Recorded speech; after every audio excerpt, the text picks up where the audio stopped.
Hello everyone, मोहित study IQ centre में आपका स्वागत है। आज जो है ईवीएस का पेपर नंबर जो है, देखिए ईवीएस का पेपर नंबर 14 है। ये 14वां पेपर है। 13 पेपर जो है मैंने अपलोड कर दिए हैं। डेली में आपको ईवीएस का एक पेपर, डेली में आपको सीडीपी का पेपर, डेली में आपको मैथमेटिक्स का पेपर, मैथ पेडागोजी का पेपर है ना, और इससे संबंधित जितने भी आपको नोट्स हो सकते हैं, सीटेट से रिलेटेड जो है जितने फैक्ट्स नोट्स हो सकते हैं, वो सभी मैं आपको डेली बेसिस पे कराता हूँ। ठीक है, तो आज जो है पेपर जो है ईवीएस का है। मैंने मॉर्निंग में जो है हिंदी पैसेज का वीडियो अपलोड किया है। हिंदी पैसेज का वीडियो मैंने अपलोड किया है। एक गद्यांश और पद्यांश का वीडियो स्पेशली मैंने बनाया है, और उसके बाद जो है एक हिंदी पैसेज के साथ जो है हिंदी पेडागोजी के क्वेश्चंस जो है उसमें ऐड है। अगर आपने वो पेपर नहीं देखा है, अगर आपने वो पेपर सॉल्व नहीं किया, तो उसको जाकर के तुरंत सॉल्व करिए पेपर। आपका जो है सीटेट का एग्ज़ाम नज़दीक है। 20 अगस्त को आपका एग्ज़ाम है, तो आपके पास जो है टाइम ज़्यादा नहीं है, और ये वक्त है, अपना जितना भी वक्त है अपने टाइम पे जो है अपने पेपर पे, अपने पढ़ाई पे फोकस रहिए जितना हो सके। पेपर्स ज़्यादा से ज़्यादा लगाइएगा। देखिए, मैं पहले भी कह चुका हूँ कि ऑनलाइन जो है, ऑनलाइन एग्ज़ाम और ऑफलाइन थोड़ा दोनों डिफरेंट होता है। और जो ऑफलाइन एग्ज़ाम होगा, देख लीजिएगा, इसमें जो है ये क्वेश्चंस की जो प्रगति होगी, मतलब कहने का मतलब है क्वेश्चंस का फॉर्म जो होगा वो थोड़े बड़े रूप में होंगे, ताकि आपको जो है क्वेश्चंस जो है रीड करने में समय वेस्ट हो। इसलिए ज़्यादा से ज़्यादा पेपर्स जब आप लगाएंगे तो आपकी जो है क्षमता बढ़ जाएगी पेपर रीड करने की, और पेपर्स को जो है समझने की क्षमता बढ़ेगी, जिससे आपको पेपर सॉल्व करने में आसानी होगी। चलिए, बिना टाइम वेस्ट किए आगे बढ़ते हैं, पेपर सॉल्व करते हैं। अगर वीडियो पसंद आए तो प्लीज़ चैनल को लाइक सब्सक्राइब ज़रूर कीजिएगा। आज का जो है टारगेट है 50 लाइक्स का। आपके लाइक्स के माध्यम से जो है हमें मोटिवेशन प्राप्त होता है, तो धन्यवाद। इसके लिए आगे बढ़ते हैं।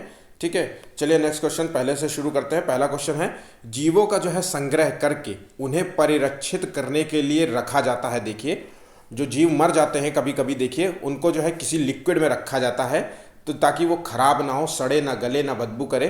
तो वो क्यों किस मतलब लिक्विड में रखा जाता है? पानी में रखा जाता है, कि फार्मलीन में रखा जाता है, या तारपीन के तेल में रखा, मतलब केरोसिन के तेल में रखा जाता है, या क्लोरोफॉर्म में रखा जाता है? तो देखिए, वो फार्मलीन का जो है एक लिक्विड होता है, एक रसायन होता है, ठीक है, उसमें इन चीज़ों को रखा जाता है। वो चीज़ें जो होती है ये मतलब बाहरी चीज़ों से संपर्क ना हो करके ये चीज़ों को जल्दी खराब नहीं होने देती है। वो सालों साल तक ये अगर उसी चीज़ में पड़ी रहेंगी तो आमतौर पे ये वहीं पे मतलब सड़ेगा नहीं। ठीक है, तो चीज़ें ये एक तरीके, फार्मेलिन जो है एक तरीके से समझ लीजिए अल्कोहल का होता है, अल्कोहल के रूप में होता है। कई बार आपने देखा होगा, जो है कई वीडियोस आपने देखे होंगे, जब साउथ की वीडियोस होते हैं जिसमें स्नेक अल्कोहल, स्नेक पड़ा होगा, उसके अंदर अल्कोहल होगा, है ना, अल्कोहल होता है कि नहीं, उसके अंदर स्नेक मरा हुआ स्नेक पड़ा होगा, वो सड़ता नहीं है, उसी के अंदर चीज़ें पड़ी रहती हैं, वो सड़ेगा नहीं। तो इसी को कहते हैं अल्कोहल भी हो सकता है, फॉर्मेलिन भी हो सकता है। दोनों अगर ऑप्शंस में से कोई आए तो आपको मार्क कर देना है। ठीक है, तो नेक्स्ट क्वेश्चन देखते हैं। निम्नलिखित में से जो है आशुचित्र जो है उपकरण क्या होता है? तो देखिए, आशुचित्र उपकरण क्या, पहले मैं बता देता हूं। आशुचित्र का मतलब होता है उपकरण जो होते हैं जो मतलब साधारण काम काज में यूज करने वाले उपकरण होते हैं, जो बहुत कम खर्चे में बनाए जाते हैं। मतलब ऐसे होते हैं कि साधारण काम काज में उपकरण बन जाते हैं, बहुत हल्के फुल्के में नहीं। जैसे घर में कभी कभी आपने जैसे चूल्हा ना हो और ईंटें चारों तरफ ईंटें लगा दिए, उसमें मिट्टी इट्टी से बढ़िया लेप दिया, उसके बाद चूल्हा बना दिया, तो ये ही होते हैं आशुचित्र उपकरण। ठीक है, तो चलिए, निम्नलिखित में से कौन सा आशुचित्र उपकरण है? सूखा तेल, या प्लास्टिक की फनल, या अभिवर्धक हैंड लैंप, या फिर स्प्रिट लैंप? तो देखिए, स्प्रिट लैंप होती है, वो ही होता है, दिया का दीपक होता है ना, वो थी, इसमें तेल भर देते हैं, उसके बाद उसको जलाते हैं, है ना। इसको अल्कोहल बर्नर भी कह सकते हैं आप, इसको अल्कोहल जो है बर्नर भी कह सकते हैं। ठीक है, तो ध्यान रखिएगा, इन सारे जो है टैग वर्ड्स को, इन वर्ड्स को भी गौर से समझिए। स्प्रिट लैम्प की जगह आपको जो है वो अल्कोहल बर्नर भी दे सकते हैं, है ना, और वो या तो फिर दिया दे सकते हैं। दिया बाती नहीं देखा है आपने, है ना, दिया गांव में यूज़ किया जाता था। ये आशुचित्र उपकरण होते थे, हल्के फुल्के उपकरण होते थे, देसी उपकरण कहते हैं इनको। ठीक है, चलिए नेक्स्ट क्वेश्चन देखते हैं। एक आदमी को जो है यात्रा करने और नए नए स्थानों पर जाना पसंद है। ठीक है, निम्नलिखित में से जो है स्थानों में से कौन सा स्थान वो हो सकता है जहां पे वो औरंगाबाद से पूर्व दिशा की ओर यात्रा कर रहा है? देखिए, ये बोल रहा है कि औरंगाबाद से जो है पूर्व दिशा में यात्रा करना है। ठीक, तो औरंगाबाद जो है वो महाराष्ट्र का हिस्सा है, और अगर हम महाराष्ट्र से पूर्व की तरफ हम जाने का प्रयास करेंगे, ठीक है, तो इधर आपको मिल जाएगा चिल्का झील, उड़ीसा आएगा। ठीक है, तो ध्यान रखिएगा उड़ीसा, तो हम उड़ीसा की तरफ जाने का प्रयास कर रहे हैं और चिल्का झील जो है उड़ीसा में है।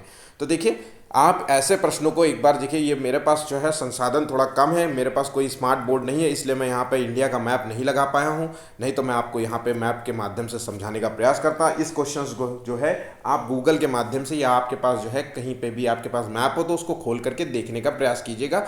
और ऐसे क्वेश्चंस जो है ईवीएस के क्वेश्चंस जो है अक्सर पूछे जाते हैं, तो इन क्वेश्चंस को जरा ध्यान से सॉल्व करने का प्रयास कीजिएगा, गलत नहीं होने चाहिए, बहुत सिंपल होते हैं। ठीक है, तो चलिए गणगौर जो है नाम का त्यौहार कब मनाया जाता है? देखिए गणगौर त्यौहार मोस्ट इंपॉर्टेंट क्वेश्चन है, न्यू क्वेश्चन है, ध्यान रखिएगा। आज का पेपर जो है ये मॉडल पेपर है, मॉडल पेपर पर आधारित है, मतलब प्योर न्यू क्वेश्चंस हैं, न्यू क्वेश्चंस पर आधारित पेपर मैं आपको करा रहा हूं। मैं आपको फिर से कह रहा हूं प्रीवियस ईयर के पेपर्स नहीं हैं ये।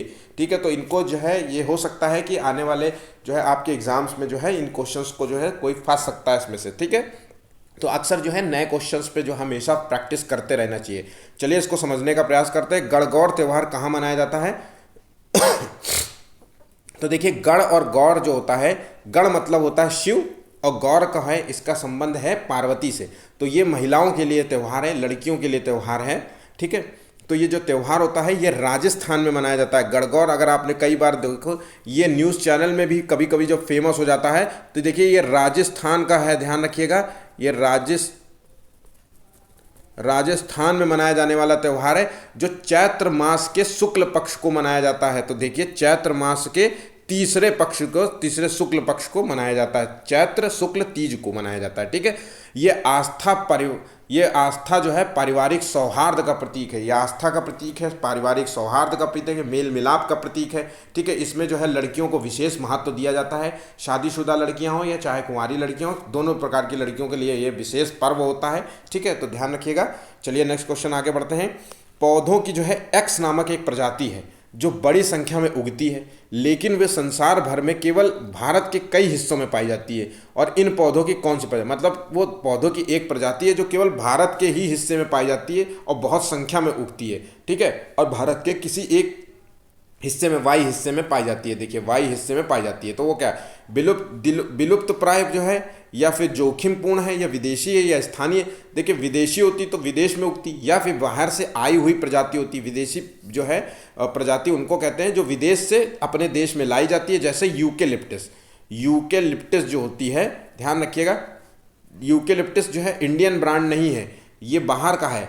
बाहर से मतलब यूके मतलब ब्रिटिश जो है जब आए थे भारत तब ये लेकर के आए थे। ठीक है, तो लेकिन जहाँ यहाँ पे बोल रहे हैं पौधे की एक्स प्रजाति जो बड़ी संख्या में उगती है, लेकिन संसार भर में केवल देखिए भारत में ही उगती है, तो इन्हें स्थानीय प्रजाति के नाम से जानते हैं। ध्यान रखिएगा, इन्हें हम स्थानीय प्रजाति, तो ऐसे कोई पेड़ पौधे हो सकते हैं जो हमारे यहाँ ही देश में उगते हैं और आपको कहीं नहीं मिलेंगे। ठीक है, या कोई जानवर हो या कोई कुछ भी हो सकता है। ठीक है, नेक्स्ट क्वेश्चन चलिए बढ़ते हैं।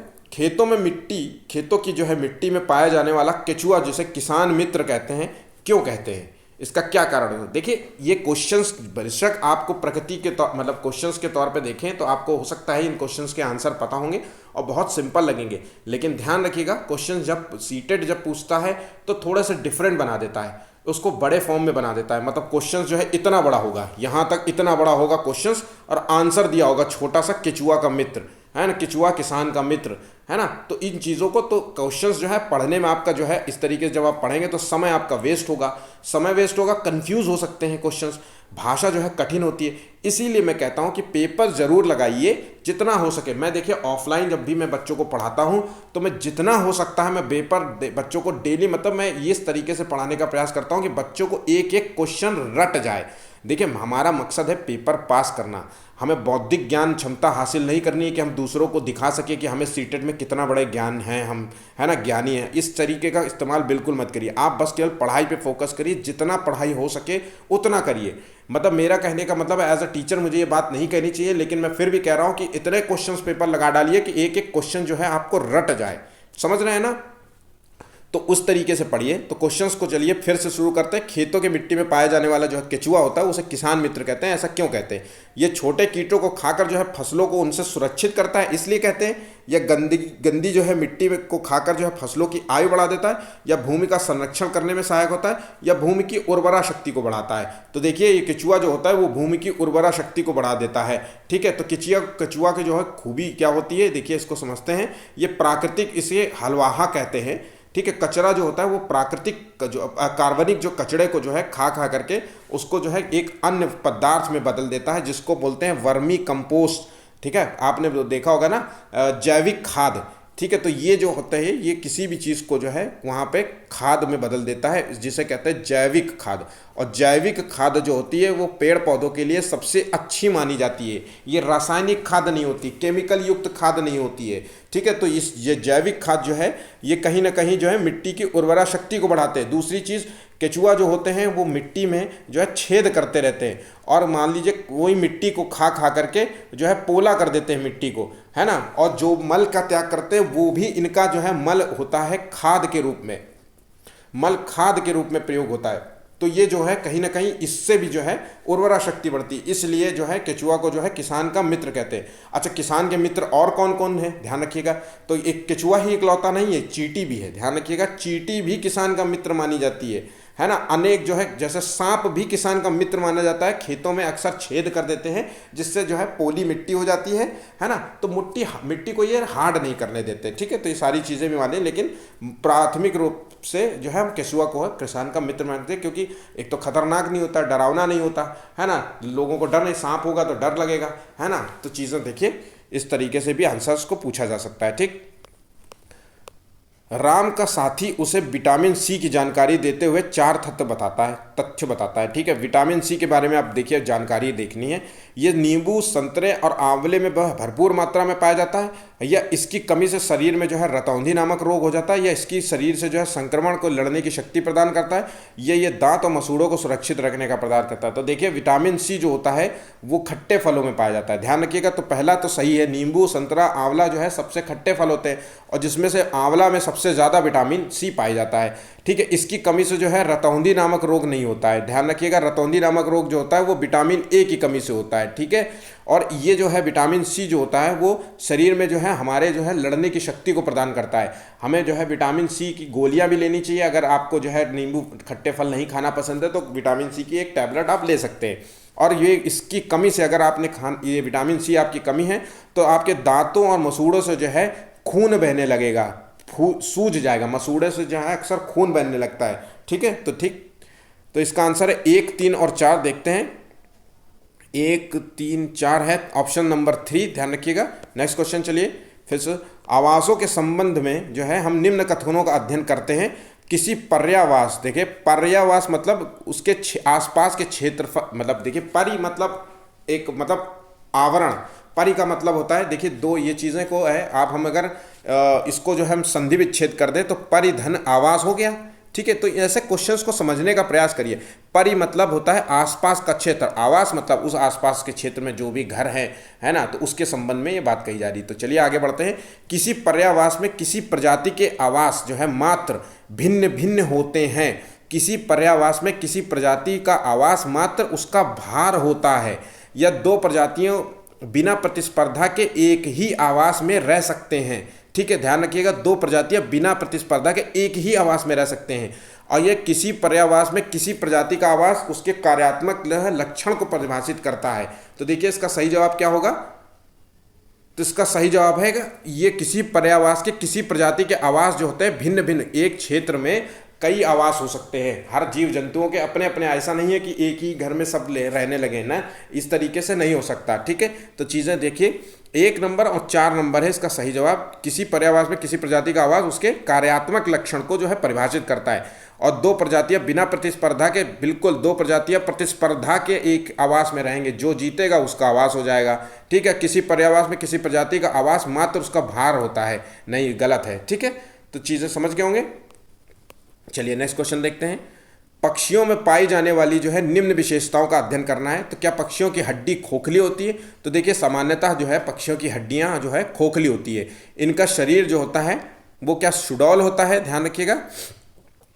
हाँ बिल्कुल, इनका शरीर सुडौल होता है और इनके पंख और परों होते हैं, पंख होते हैं। ये जो है पंख इनके जो है ठंड से बचाते हैं, इनको जो है गर्मी से बचाते हैं, इनके शरीर को ठंडा रखते हैं, ठीक है। और स्थिर रहने वाले पैर और तथा घूमने वाली गर्दन होती है, तो बिल्कुल नहीं, ऐसा जरूरी नहीं है।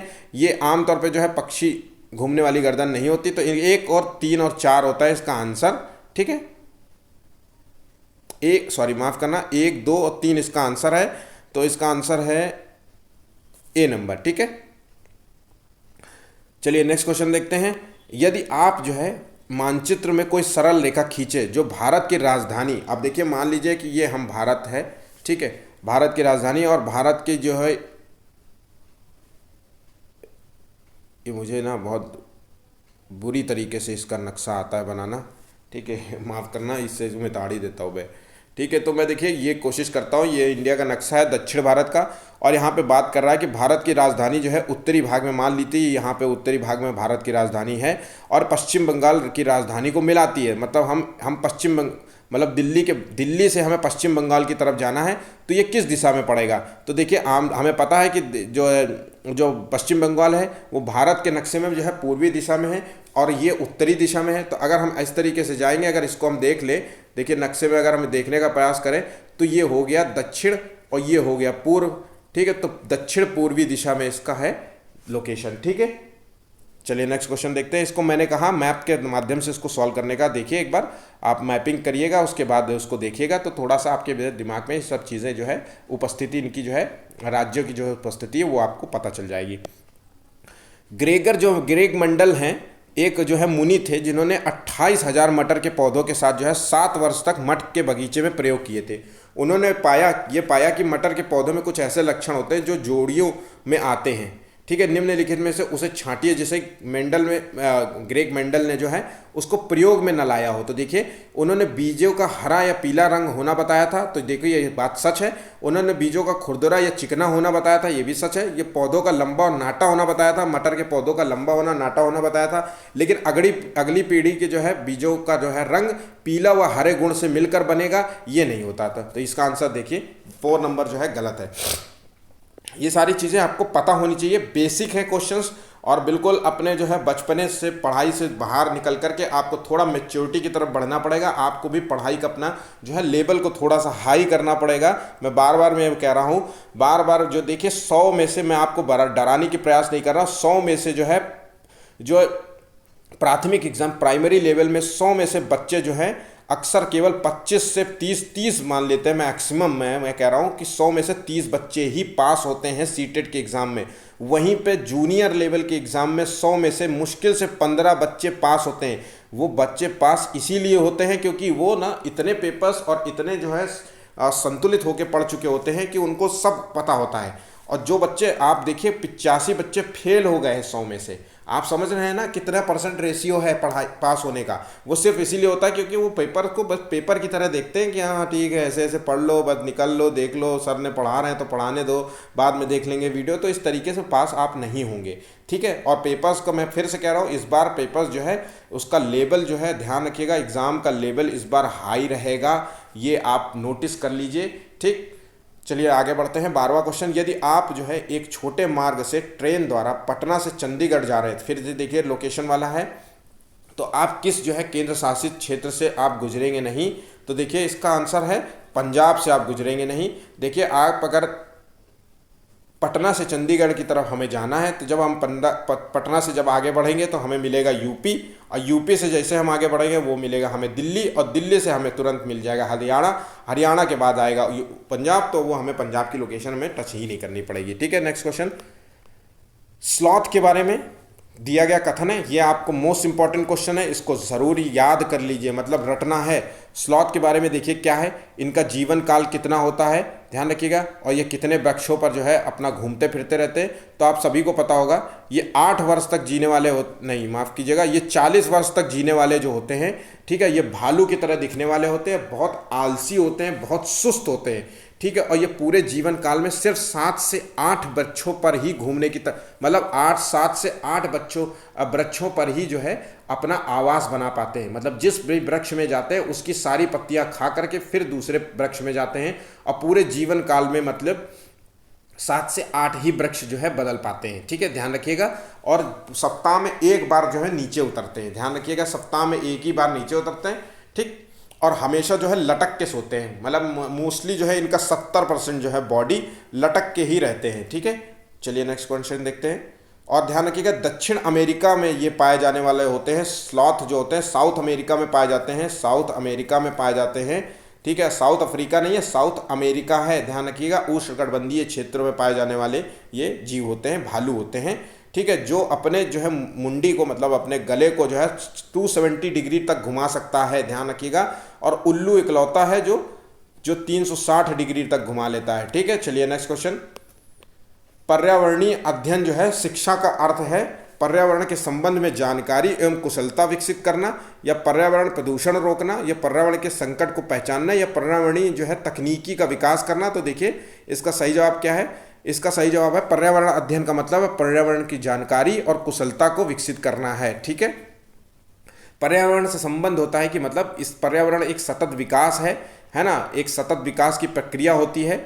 ठीक है, जिसको अपनाना होता है और जिससे पर्यावरण की हानि को कम पहुंचाना होता है ना। विकास की ऐसी प्रक्रिया जिसके माध्यम से हम जो है आगे आने वाली जो है भविष्य जनरेशन को जो है वो सब चीज़ दे सके जो आज में अवेलेबल है, और हमें विकास को वो इतना ही विकास करना है, वो इतना ही डेवलपमेंट करना है जितने में आज हमारा जो है जीवन चल सके। इसलिए कहा जाता है कि पर्यावरण के लिए जो है सतत विकास की प्रक्रिया को अपनाना चाहिए, है ना, सतत विकास की प्रक्रिया को अपनाना चाहिए। ठीक है, ध्यान रखिएगा। ठीक है, चलिए नेक्स्ट क्वेश्चन देखते हैं। दोपहर के भोजन अवकाश के बाद जो है पर्यावरण अध्ययन पढ़ाते समय आप ये पाते हैं कि बच्चे पाठ में रुचि नहीं ले रहे हैं पढ़ाई में, तो आप क्या करेंगे? बच्चों को बाहर मैदान में खेलने के लिए ले जाएंगे, या बच्चों से कहेंगे कि वे डेस्क पर सिर रखकर आराम करें, या पाठ को रोचक बनाने के लिए बहुआयामी बुद्धि पर आधारित दृश्य श्रव्य सामग्रियों का प्रयोग करेंगे, या प्रकरण को तुरंत बदल देंगे? तो देखिए, बच्चे अगर पाठ योजना में मतलब उनको रुचि नहीं है तो हम पाठ योजना को थोड़ा सा बहुआयामी बुद्धि पर आधारित जो है दृश्य श्रव्य सामग्रियों का प्रयोग करेंगे, जिससे बच्चे जो है देखने और सुनने वाली चीज़ों का प्रयोग करेंगे। तो उससे क्या होगा, बच्चों को जो है ज्ञानेंद्रियां जो है एकदम से एक्टिव हो जाएंगी। हम लोग जैसे टीवी नहीं देखने लगते तो चाहे जितनी नींद हो टीवी देखते रह जाएंगे, नींद नहीं आएगी, फ़ोन चलाएंगे नींद नहीं आएगी, क्योंकि इस समय जो है हमारी देखने और सुनने दोनों सभी प्रकार की जो है ज्ञानेंद्रियां जो एक्टिव हो जाती है। ठीक है, इसके माध्यम से अगर हम पढ़ाएंगे, टीवी दिखा करके पढ़ाएंगे, है ना, या फिर बोर्ड में पढ़ाने लगे मतलब स्मार्ट बोर्ड में पढ़ाने के लगेंगे, कुछ नए तरीके से पढ़ाने का प्रयास करेंगे, तो इससे बच्चों को जो है पाठ योजना अच्छे से समझ में आएगी, वो कनेक्ट हो जाएंगे, पाठ को अच्छे से समझने का प्रयास करेंगे, सूक्ष्म से छोटी चीज़ों को आसानी से समझने का प्रयास कर पाएंगे, कठिन से कठिन चीज़ों को वो आसानी से समझ जाएंगे। ठीक है, तो रोचक बनाने का सबसे अच्छा तरीका यही होगा। ठीक है, नेक्स्ट क्वेश्चन। एक विद्यालय ने जो है राजस्थान के लिए कक्षा 5 के बच्चों में के शैक्षणिक भ्रमण की योजना बनाई है। अब भ्रमण के दौरान जो है बच्चों से आपकी क्या अपेक्षाएं होगी? देखिए, ये कई बार जो है क्वेश्चंस पूछे जा चुका है, ध्यान रखिएगा, प्रीवियस ईयर के कई बार एग्जाम्स में पूछा जा चुका है। चलिए इसको देखते हैं। तो देखिए, हमें जो है शैक्षणिक भ्रमण की हमने योजना बनाई है, तो उसमें हमारी क्या अपेक्षा रहेंगी? इसको ऑप्शंस को पढ़िए आप भी, यदि उनमें कोई प्रश्न हो तो उन्हें दर्ज कर लेना चाहिए, घर पहुंचने पर अभिभावकों से पूछ लेना चाहिए, जब बीजों के बारे में कोई प्रश्न पूछे तो सभी का अवलोकन करना चाहिए, या उन्हें आनंद उठाने देना चाहिए, या उन्हें ध्यान से अवलोकन करना चाहिए, टिप्पणी दर्ज करानी चाहिए, और बाकी बच्चों तथा शिक्षक के साथ अवलोकन को बांटना चाहिए। तो इसका सही जवाब है डी नंबर। ठीक है, ध्यान रखिएगा, डी नंबर है। ठीक है, अगर शैक्षणिक भ्रमण करते वक्त कुछ बच्चे के क्वेश्चंस पूछना चाहें तो बच्चों को जो है पूछने देना चाहिए। देखिए, एक टीचर के तौर पे उनसे पूछना चाहिए, उनको यहाँ रोकना नहीं चाहिए कि ऐसा है कि तुम बाद में पूछना है, घर जाके पूछना है या पापा से पूछना है, इस तरीके से नहीं, उनको पूछने देना चाहिए। अगर कोई टिप्पणी है तो उसको दर्ज करनी चाहिए कि हाँ बेटा क्या सवाल है आपका, है ना, क्या चीज़ें हैं, और दूसरे बच्चों के साथ भी उस तरीके के क्वेश्चंस को जो है मतलब टीचर के साथ साथ बच्चों के साथ भी इस तरीके के क्वेश्चंस पे जो है बातचीत करनी चाहिए। ठीक है, चलिए नेक्स्ट क्वेश्चन, ताकि दूसरे बच्चे भी जान सके कि क्या था क्वेश्चंस, है ना, किस तरीके की जो है बच्चों अपनी डिफरेंट सोच होती है ना हर किसी बच्चे की, तो उसी चीज़ के लिए ध्यान में रखिएगा। क्वेश्चन देखिए बहुत सिंपल होते हैं, तार्किक होते हैं। ये क्वेश्चंस के जवाब जो है आपको तार्किक रूप में देना पड़ेगा, वैचारिक रूप में देना पड़ेगा, मतलब सोचना समझना पड़ता है, ऐसा नहीं है, क्योंकि अक्सर ये 4 ऑप्शंस में जो है आप और पे जो है चारों ऑप्शन सही हो सकते हैं, लेकिन बेस्ट ऑप्शन आपको चुनना पड़ता है। देखिए इसको देखते हैं, चलिए समझते हैं। पर्यावरण अध्ययन के जो है शिक्षक को निम्न में से किस बात का अधिक ध्यान देना चाहिए? तो देखिए सभी शिक्षार्थियों को विद्यालय में समान अवसर मिलने चाहिए, या सब शिक्षार्थियों को शिक्षा के अलावा किसी और अन्य और ध्यान नहीं देना चाहिए, या शिक्षार्थियों को जो है अपने बाह्य व्यक्तित्व पर ध्यान नहीं देना चाहिए, या शिक्षकों को अपने बाह्य व्यक्तित्व पर ध्यान नहीं देना चाहिए। देखिए तो बाह्य व्यक्तित्व पर ये तो देखिए किस बात का हमें ध्यान देखना चाहिए, वो शिक्षार्थियों को जो है अपने बाहरी व्यक्तित्व पर ध्यान नहीं देना चाहिए। ध्यान रखिएगा, बाहरी व्यक्तित्व पर ध्यान नहीं देना चाहिए, इस बात का हमें सबसे ज़्यादा ध्यान देना होगा। ठीक है, चलिए नेक्स्ट क्वेश्चन। पर्यावरण अध्ययन की कक्षा में जो है सरल प्रयोग और निर्देशन जो है, ध्यान रखिए, निर्देशन जो है किए जा सकते हैं। कक्षा में अनुशासन को सुनिश्चित करने हेतु बच्चों को जो है नियंत्रित करने के लिए, या बच्चों को स्वयं सीखने के योग्य बनाने या अवलोकन कौशलों का विकसित करने के लिए, या उच्च कक्षाओं में क्या किया जाता है उसका जो है अनुकरण करने के लिए, या बच्चों द्वारा पूछे गए प्रश्नों पर आधारित विचारों पर जो है चर्चा करने, अवलोकन को दर्ज करने और विश्लेषण करने के लिए। तो देखिए इसका सही जवाब क्या है? तो देखिए कक्षा को सरल प्रयोग और निर्देशन किए जा सकते हैं। बच्चों को जो है हम स्वयं सीखने के योग्य बनाने और अवलोकन जो है कौशलों का विकसित करने का प्रयास करना चाहिए। हमें इस बच्चों को जो है स्वयं से सीखने देना चाहिए, है ना। उससे जो है बच्चों में जो भी वैचारिक जो है सोच बढ़ती है। बच्चों के जब स्वयं से करता है तो बच्चा जो है सोचता है ना, तो उससे बच्चे की एक बेहतर सोच का विकास भी होता है, तार्किक सोच का विकास होता है ना, वैज्ञानिक सोच का विकास होता है। तो इससे बच्चों को जो है हमेशा स्वयं से करने का प्रयास करना चाहिए। उसकी गलतियों को बार बार टोकना नहीं चाहिए, पहले उसको पूरा कंप्लीट करने देना चाहिए, फिर उसके बाद उसको समझाना चाहिए कि बेटा इनमें से क्या क्या गलतियां हुई हैं और उसको सुधारने का प्रयास करना चाहिए। तुरंत नहीं कि देखते ही तुरंत उस पर हमला बोल दो, इस तरीके की चीज़ें नहीं होनी चाहिए। ठीक है, और स्वयं से करने का संबंध है पर्यावरण के अध्ययन में। जैसे कि मान लीजिए अगर बच्चे को हम पेड़ लगाने के लिए बोले, तो पेड़ लगाने के संबंध में अगर वो बच्चा खुद से गड्ढा खोदेगा, मिट्टी मिलाएगा, उसमें गोबर की खाद मिलाएगा, पेड़ लगाएगा, पानी डालेगा, फिर उसका जो है अपने ध्यान भी रखेगा, तो चीज़ों को जो है बढ़ता हुआ पेड़ को देखेगा तो उसके अंदर एक्साइटमेंट भी बढ़ेगा चीज़ों को जानने का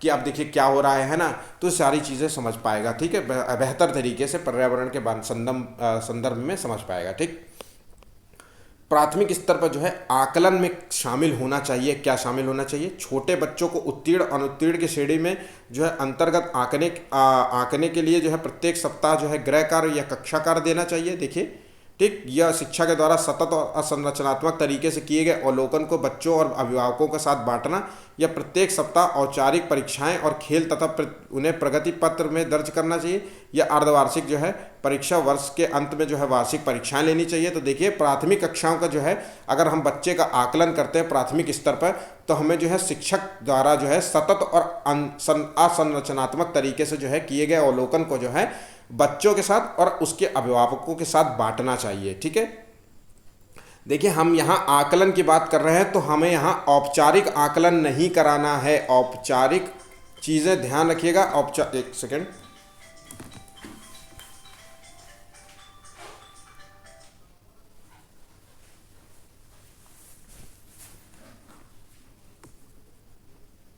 औपचारिक आकलन हमें नहीं कराना है। ठीक है, ध्यान रखिएगा, बच्चों का जो है औपचारिक आकलन नहीं होना चाहिए, है ना। इस तरीके के आकलन होने चाहिए ताकि बच्चों का जो है डेवलपमेंट हो सके, विकास हो सके। उसका जो भी मूल्यांकन हम कर रहे हैं इस तरीके से नहीं होना चाहिए कि हम उसका एक रिपोर्ट कार्ड बना दें कि देखिए इसके नंबर इतने कम आ रहे हैं, पढ़ाई में ये रटता नहीं है, ये चीज़ें कंप्लीट। हमें इस चीज़ का नहीं, हमें जबकि बौद्धिक विकास से संबंधित है उसका हमने अवलोकन करना है और उसी का आकलन करना होता है। ठीक है, चलिए नेक्स्ट क्वेश्चन देखते हैं।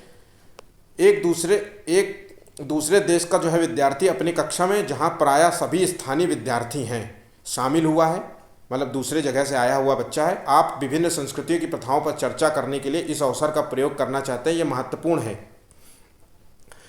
देखिए क्या इसका आंसर हो सकता है? तो देखिए विद्यार्थियों से में बातचीत करने और पारस्परिक मेलजोल को बढ़ावा देने के लिए करेंगे, या फिर पक्षपात और रूढ़वादियों को तो ये कम करने और विविधता को महत्व देने के लिए जो है। तो इसका सही जवाब है देखिए बी नंबर। ठीक है, ध्यान रखिएगा बी नंबर है, पढ़ने की ज़रूरत नहीं है। नेक्स्ट क्वेश्चन, प्राथमिक स्तर पर जो है ईवीएस जो है सीखने के लिए चुनौती है। ध्यान रखिएगा, प्राथमिक स्तर पर जो है ईवीएस जो है सीखने के लिए चुनौती है। किस आधार पे?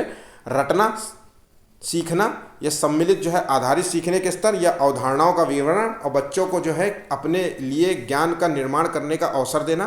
तो देखिए इसका सही जवाब है बच्चों, ईवीएस जो है सीखने के लिए चुनौती है, जो है बच्चों के जो है ज्ञान का निर्माण का अवसर प्रदान करना चाहिए। ठीक है, इसके माध्यम से जो है बच्चों को जो है भ्रमण, स्वयं खेलने में पढ़ा, इस तरीके की चीज़ें जो है ईवीएस के माध्यम से जो है पढ़ाने का प्रयास करना चाहिए। ठीक है, जिससे बच्चे स्वयं एक ज्ञान का निर्माण कर सकें। जैसे भ्रमण विधि द्वारा पढ़ा सकते हैं, स्वयं से करने देना चाहिए, खेल खेल की विधि से हम पढ़ा सकते हैं। ठीक है ना, या हम गार्डन में बहुत सारी चीज़ों को दिखा करके कि पर्यावरण के संबंध में जो है चीज़ों, पेड़ पौधों का जो है अवलोकन करें कि देखिए इस तरीके से चीज़ें होती हैं, पेड़ ये होता है ना, पेड़ इस तरीके से बड़े होते हैं, जो पेड़ में को पानी नहीं मिलता या खाद नहीं मिलती है ना, जो नॉर्मल न्यूट्रिशन नहीं मिलता तो देखिए पेड़ मर जाते हैं। इस तरीके की चीज़ें दिखाकर जो है बच्चों को सिखाने का प्रयास करना चाहिए।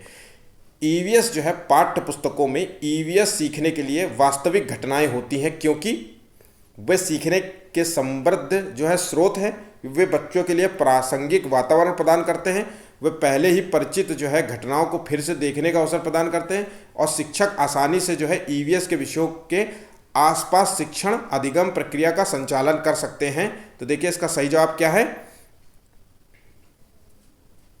वे सीखने के जो है समृद्ध स्रोत है और वे बच्चों के जो है प्रासंगिक वातावरण प्रदान करते हैं, और उसके बाद जो है वे पहले से ही परिचित घटनाओं को फिर से देखने का अवसर प्रदान करते हैं। ठीक है, 1, 2 और 3 है इसका सही जवाब। ठीक है, चलिए नेक्स्ट क्वेश्चन देखते हैं।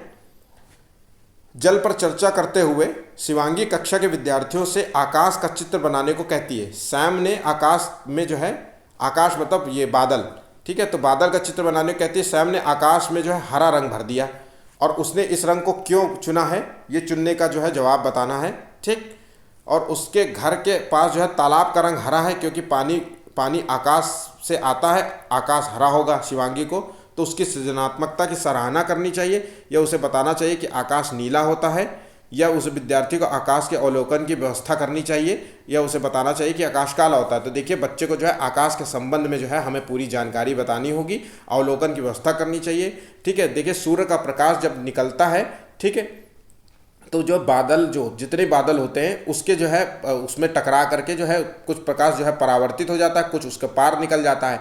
जो परावर्तन होता है क्रियाओं से, जिससे धीरे धीरे जो है उससे आप चूँकि प्रकाश में जो है प्रकाश में जो है वायलेट रे, मतलब प्रकाश में जो है नीले रंग भी होता है और बैगनी रंग भी होता है, और नीले रंग का प्रकीर्णन बैगनी रंग की तुलना में जो है सबसे ज़्यादा होता है, इसलिए हमें जो है आकाश नीला रंग का दिखता है। ठीक है, तो इस तरीके की चीज़ें हम अगर बच्चों को बताएंगे, है ना, तो वो बच्चे ज़्यादा आसानी से समझ पाएंगे, सही से समझ पाएंगे। ठीक है, चलिए नेक्स्ट क्वेश्चन। ईवीएस में जो है सहपाठी आकलन है, तो क्या है आकलन, देखिए इसका सही जवाब देने का प्रयास कीजिए।